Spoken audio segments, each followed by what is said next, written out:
నమస్తే SR7 TV news కి స్వాగతం.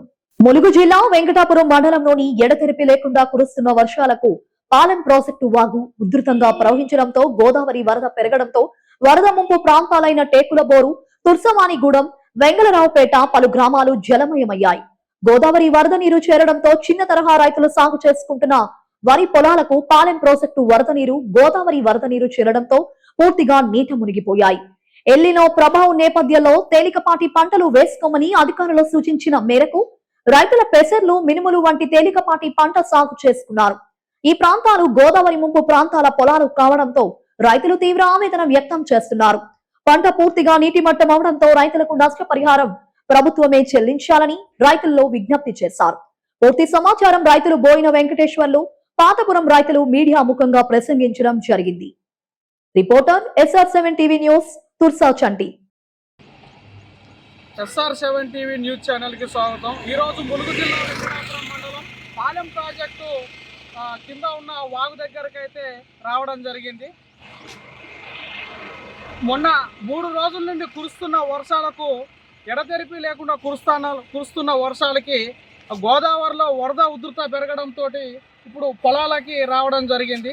మరి ప్రభుత్వము ఎలినో ప్రభావంతో వర్షాలు కురిసే అవకాశం లేదని రైతులు తేలికపాటి పంటలు నీరు తక్కువ శాతంలో తక్కువ నెలలో వచ్చే పంటని వేసుకోమని అధికారులు కానీ ప్రభుత్వం కానీ చెప్పుకొచ్చింది. ఇక్కడ రైతులు ఉన్నారు. మరి మిగతా సమాచారం రైతులను అడిగి తీసుకుందాం. ఆ రైతులు చెప్పండి, ఎక్కడ మీది, ఏం పేరు? నల్లబేన వెంకటేశ్వర్లు, అట్లాగే టేకులబోరు గ్రామం, వెంకటాపురం మండలం, ములుగు డిస్టిక్లోని మరి ఉన్నాం. ఇప్పుడు ప్రజెంటు పాలెం వాగు దగ్గర నుంచి టేకులబోరు చివరిలో వెంకటాపురం మండలంలోని బ్రిడ్జి వద్ద మనం పాలెం వాగు వద్ద ఉన్నాం. ఈ 3 రోజులు కురిసినటువంటి వర్షానికి మరి ఇగో ఇంతవరకు కూడా మీరు చూస్తున్నట్టు చుట్టూ కూడా మంచి వాటర్ వచ్చేసింది. మరి లేని ప్రాబ్లం వల్ల వర్షాలు లేవని మరి గవర్నమెంట్ అధికారులు చెప్పినప్పటికీ సరే, ఇప్పుడైతే మేము పంటలు దున్నుకున్నాం. మరి దానికి తగిన పంటలు వేసాం. ఇక్కడే మా పొలం ఉంది, వరి పొలం.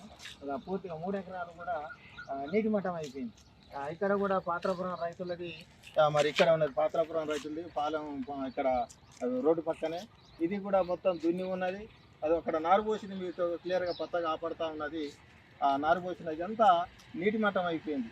కాబట్టి మరి దీన్ని ఆలోచించి ఎందుకు మేము పండగ ముందు జరిగిందంటే గవర్నమెంట్ వారు ఇచ్చినటువంటి సూచన ప్రకారము మరి వర్షాలు లేవు, గోదావరి రావు అని వాళ్ళు మాకు హెచ్చరించి ప్రతి వాట్సాప్లోను, పేపర్లోను, వార్తల్లో ఇవ్వడం వల్ల మరి గవర్నమెంట్ని ఆలోచించి ముందుగా మేము దుక్కు చేసుకొని పంటలు వేసుకుంటే ఇప్పుడేమో మొత్తం మునిగిపోయింది.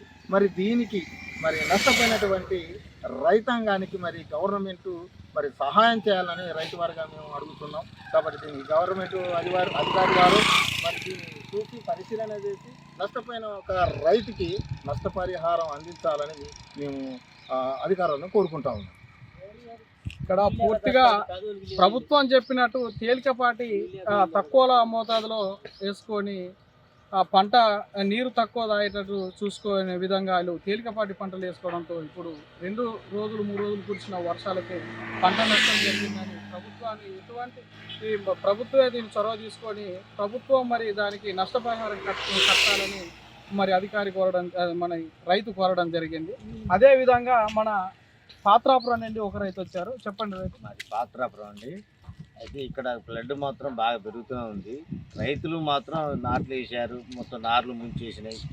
ఇక్కడ ప్రభుత్వం వారి సహకరించాలండి. ఇంకా 2 గంటల లోపల ఈ రోడ్డు కూడా మూసేస్తుందండి. ఇది 2 గంటల లోపల అంత ఫ్లడ్ బాగా పెరుగుతుంది. వర్షాలు లేవరంటే శ్రేష్ఠవతలు కూడా వర్షాలు లేవన్నారు. ఇక్కడ ఈ 3 రోజులు బట్టి బీభత్సమైన వర్షాలు పడుతున్నాయి. దీన్ని ప్రభుత్వం వారు స్పందించేసి పేద రైతులం అండి, మేము కూడా 2 ఎకరాలు 3 ఎకరాలు వేసుకున్న రైతులు. నేను కూడా ప్రభుత్వం వారు సహకరించి మాకు సాయం చేయాలని నేను కోరుకుంటున్నాను.